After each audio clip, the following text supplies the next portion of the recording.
On the morning of my son's wedding, I opened the bathroom door and found my wife standing frozen in front of the mirror.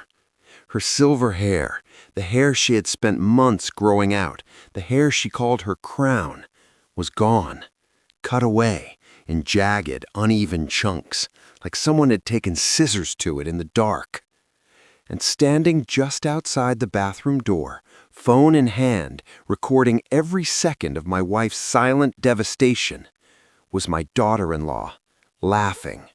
She looked straight at the camera and said, "It's just a prank, guys, relax." I didn't say a single word that morning, not one. But what came next, she never saw coming. My name is Gerald. I'm 61 years old. I spent 34 years working as a regional manager for a logistics company in Charlotte, North Carolina. I'm not a dramatic man. I'm not loud. I don't like conflict. My neighbors would probably describe me as the quiet guy who waves from the driveway and keeps his lawn neat. But the people who really know me, they'll tell you something different. They'll tell you I remember everything. And I never forget when someone hurts someone I love. My wife, Carol, is the center of my world. We've been married for 38 years. She raised our two boys, Marcus and Daniel, practically on her own during the years I was traveling for work. She never complained. She packed lunches, drove to every baseball game, stayed up past midnight helping with science projects. She's the kind of woman who gives and never asks for anything in return. Carol turned 60 last year. And around that birthday, she made a decision that felt deeply personal to her. She decided to stop dyeing her hair. She'd been coloring it since her late 30s, hiding the gray, like so many women do. But she said one morning over coffee, "Gerald, I think I'm done pretending. I want to see who I really am." And I told her she was the most beautiful woman I'd ever seen, gray hair and all.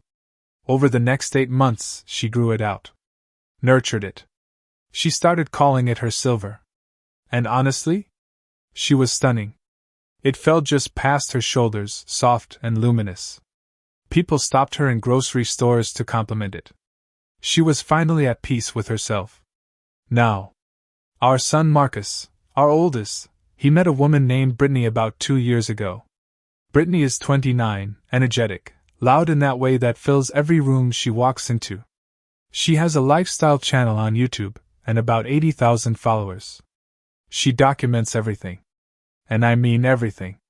When Marcus told us they were engaged, Carol cried happy tears. I shook his hand and pulled him into a hug. We liked Brittany well enough. She was charming. Funny. Quick with a smile. But there were moments, small ones, easy to dismiss, where something felt off. The first thing I noticed was how Brittany filmed Carol without asking. Not once, not twice, constantly. At dinners, at family gatherings, at Marcus's birthday party. Always with the phone pointed at Carol, catching her mid-sentence or mid-bite or laughing with food in her mouth. Then she'd post it to her channel with captions like, "My future Emile is a whole mood," or "Awkward family moments, lol." Carol never said anything. That was Carol's way. She'd laugh it off. "Oh, she's just young, Gerald. That's how they are now." But I watched. And I paid attention. Then came the bridal shower, 6 weeks before the wedding. Brittany planned it herself, a big, catered event at a rented venue. Very impressive, I'll admit. But at one point during the party, someone slipped a whoopee cushion under Carol's seat. When Carol sat down and it went off, the entire table erupted. Brittany was already filming, of course, already giggling before the joke even landed. Carol's face went red.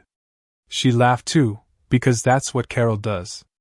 She protected everyone else's comfort at the expense of her own.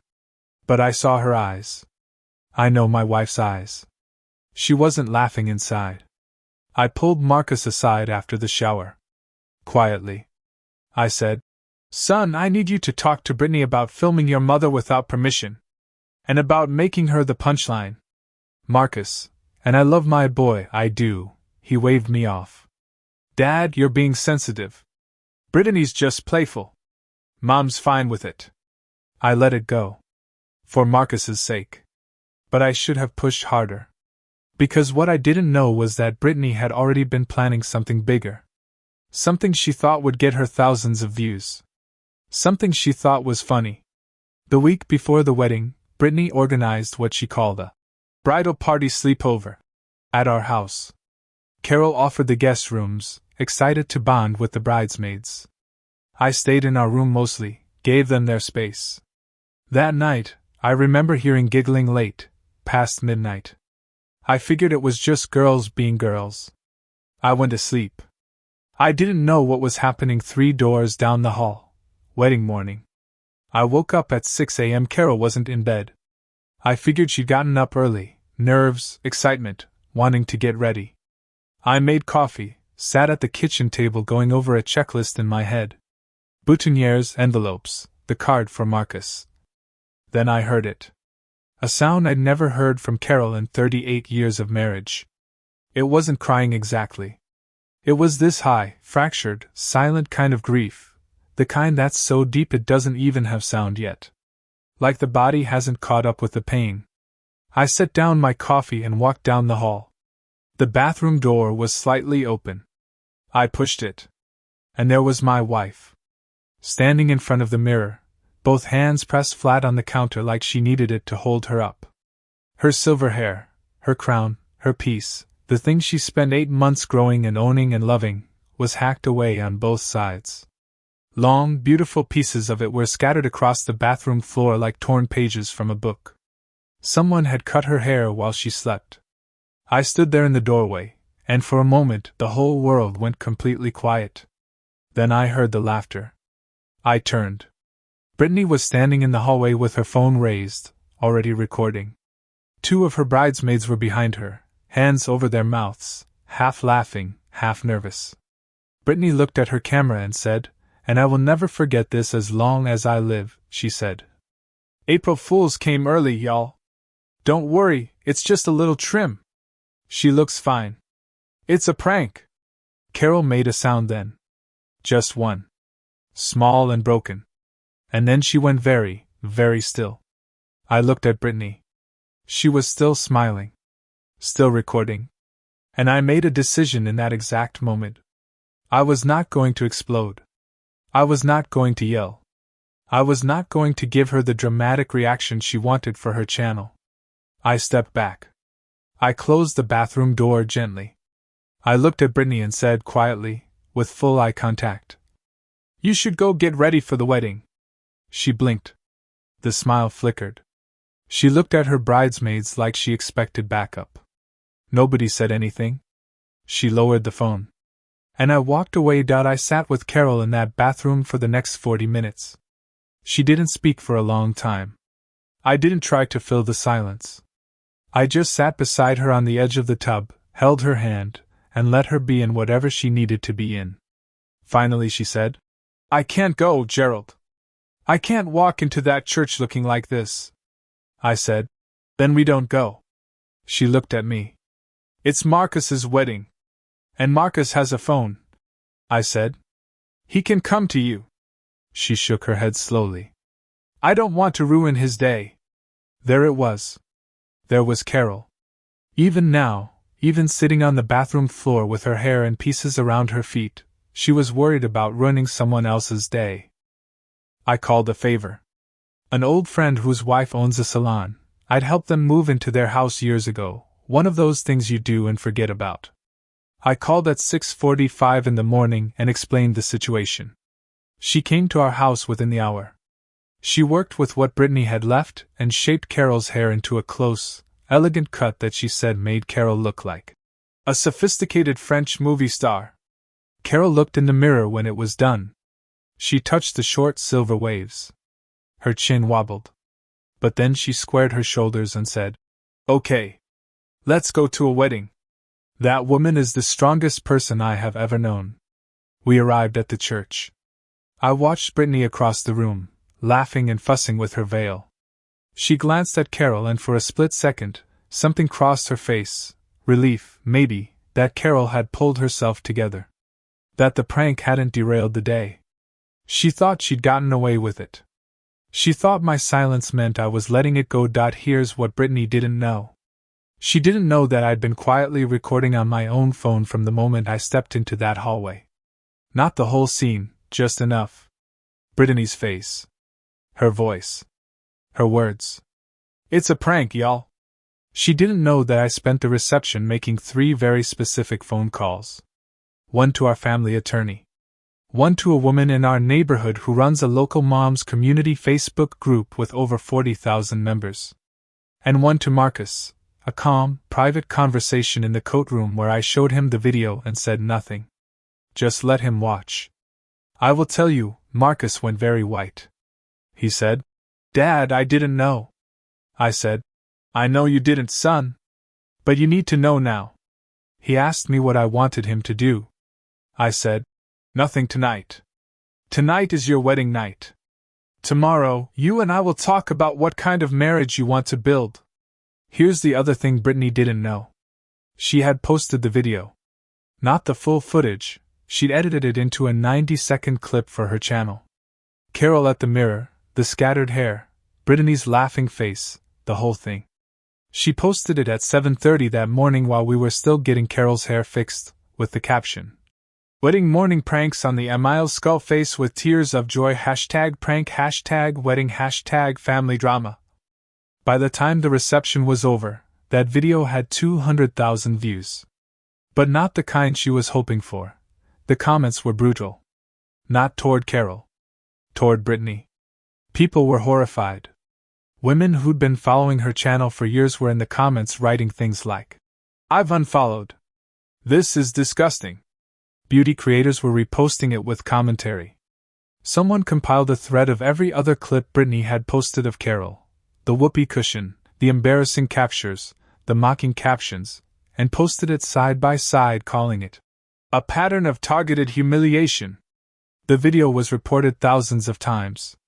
By Monday morning, her channel had lost 30,000 subscribers. 3 brand partnerships, a skincare company, a home goods brand, and a subscription box she'd been working with for 2 years, all sent termination notices.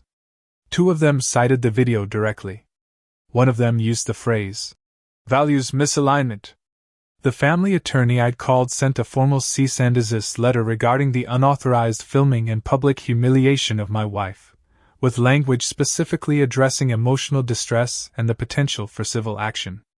The moment Brittany received that letter, Marcus told me later, she sat down on the kitchen floor and couldn't get up for an hour. The neighbors' Facebook group? Within 24 hours, screenshots had spread beyond Charlotte. Local news picked it up as a human interest story about social media cruelty and consent. They didn't use Brittany's full name. They didn't need to. Her channel name was visible in the original post. Marcus had a long conversation with her. A very long one. I don't know everything that was said. That's between them. What I do know is that Marcus called me on Tuesday, 4 days after the wedding, and said, "Dad, she took the video down. She's going to call Mom." I said, "Whether your mother accepts that call is Carol's choice. Not mine. Not yours." Carol did accept the call, because that's who Carol is. I don't know what Brittany said. Carol told me it was a lot of crying and a lot of apologies. Carol, being Carol, said she forgave her. But forgiveness isn't the same as trust. And some things, once broken, don't go back together the same way. A few weeks after the wedding, Carol and I took a drive out to the lake house we've been renting every summer for 15 years. Just the 2 of us. We sat on the porch in the evening, watching the water go still and gold as the sun dropped. Carol was wearing a light blue sweater. Her silver hair, short now, shaped close to her face, caught the last of the light in a way that made her look almost luminous. She reached over and took my hand without saying anything. After a while, she said, "Do you know what bothered me most? It wasn't the hair." I waited. "It was that she wanted people to laugh at me. That she looked at me and saw a punchline." I didn't say anything. I just held her hand tighter. "But you know what?" she said, after another long moment. "Short hair suits me fine." And she smiled. That quiet, certain smile that I fell in love with 4 decades ago. Here's what I want to say to anyone watching this. Silence is not weakness. Patience is not defeat. Sometimes the most powerful thing you can do when someone tries to humiliate someone you love is to stay calm, stay quiet, and stay intentional. Brittany was counting on chaos. She was counting on a blow-up she could film and monetize and explain away. She never expected stillness. She never expected a man who remembered everything. And she never expected that the woman she laughed at, the woman she reduced to a punchline on a Wednesday morning, would walk into that church with her head held high, her silver hair gleaming, and more dignity in one quiet step than Brittany had shown in every single video she'd ever made. Carol didn't need revenge. She already had something better. She had herself. If this story moved you, if you've ever been humiliated, dismissed, or made to feel small by someone who thought it was funny, leave a comment below. You're not alone. And share this with someone who needs to hear it today. I'll see you in the next one.